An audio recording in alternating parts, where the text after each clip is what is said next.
Halo semuanya, saya Handi Satriawan dari IPB University akan mempresentasikan materi pendidikan berbasis teknologi.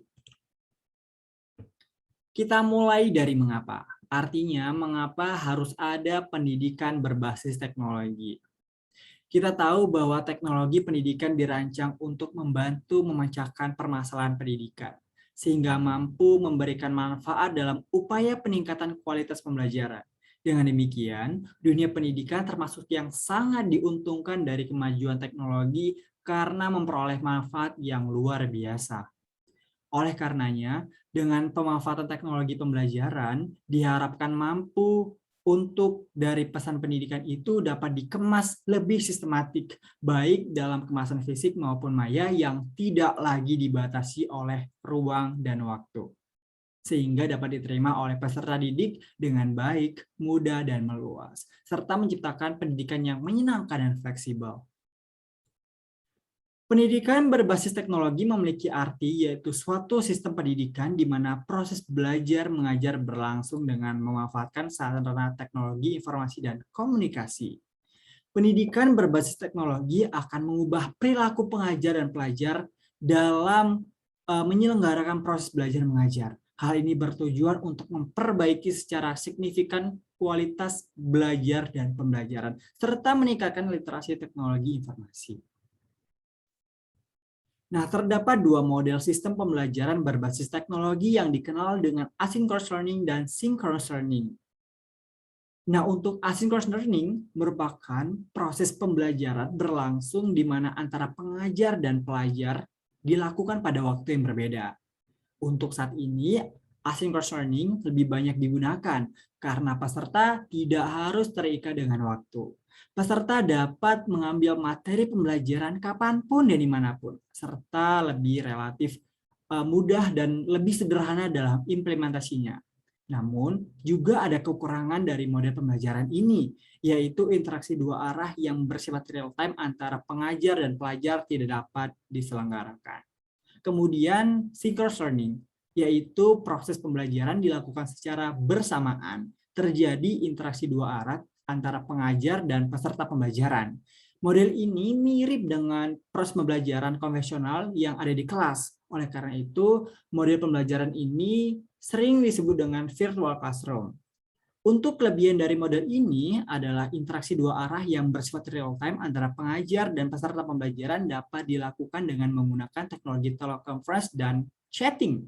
Namun juga memiliki kekurangan, yaitu membutuhkan sumber daya yang sangat besar, terutama penyediaan infrastruktur internet dengan bandwidth berkapasitas tinggi. Nah, media pembelajaran berbasis teknologi ini memiliki manfaat tersendiri bila dibandingkan dengan media pembelajaran yang lainnya. Untuk yang pertama, materi pembelajaran yang sudah dipelajari dapat diulang kembali, yaitu sistem playback, misalnya menggunakan rekaman video. Yang kedua, dapat memberikan pemahaman yang lebih dalam terhadap materi pembelajaran yang sedang dibahas, karena dapat menjelaskan konsep yang sulit dan rumit menjadi mudah atau lebih sederhana. Yang ketiga, membantu pengajar menyajikan materi pembelajaran menjadi lebih mudah dan cepat, sehingga peserta didik pun mudah memahaminya, lama mengingat, dan mudah diungkapkan kembali. Yang keempat, membentuk sikap peserta didik dari aspek afektif dan meningkatkan keterampilan atau psikomotor. Dan yang kelima, menghemat waktu, tenaga, dan biaya. Nah, tentunya ada faktor-faktor pendukung dalam rangka membangun sistem pendidikan berbasis teknologi, diantaranya anggaran. Dibutuhkan biaya yang besar untuk membangun sebuah sistem berbasis teknologi yang komprehensif dan merata ke seluruh wilayah. Kemudian SDM. Selain tenaga pendidik yang menguasai perkembangan teknologi, dibutuhkan juga developer atau programmer yang handal, serta perlengkapan teknologi yang memadai. Ketiganya memiliki kaitan yang sangat erat dan harus bersinergi. Pembelajaran berbasis teknologi tentu saja tidak selalu berjalan dengan mulus. Tentu saja terdapat hambatan-hambatan yang kerap terjadi, baik secara fisik maupun non-fisik. Jika dilihat dari segi fisik, sarana dan prasarana yang belum memadai, terutama untuk sekolah-sekolah yang berlokasi di pelosok. Masih digunakannya perangkat multimedia bekas di lembaga-lembaga pendidikan yang terdapat di daerah pedesaan. Perangkat multimedia bekas ini tentunya masih menggunakan spesifikasi yang sudah tertinggal zaman.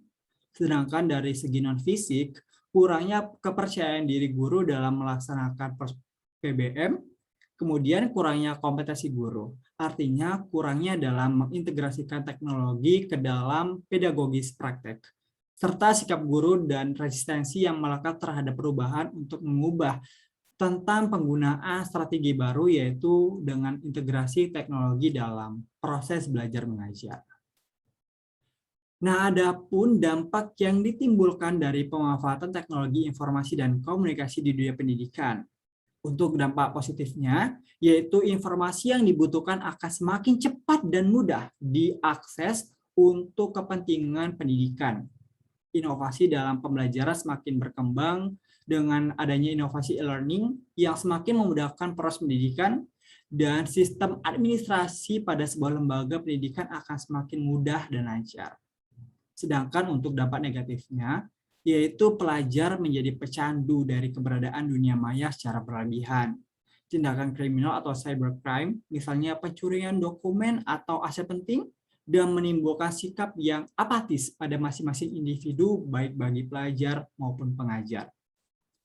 Akhirnya, dapat ditarik kesimpulan bahwa pengembangan pendidikan berbasis teknologi informasi dan komunikasi perlu menjadi pemikiran serius dari berbagai pihak, serta perlu sinergi dan strategi terstruktur dengan tahapan yang terarah menuju kepada upaya peningkatan kualitas pendidikan yang berkesetaraan global, serta pendidikan kita tidak semakin terpuruk di antara kemajuan pendidikan dunia yang sudah berbasis teknologi informasi dan komunikasi. Sekian dari saya, mohon maaf apabila terdapat kekurangan. Saya akhiri, wassalamualaikum warahmatullahi wabarakatuh. Sampai jumpa.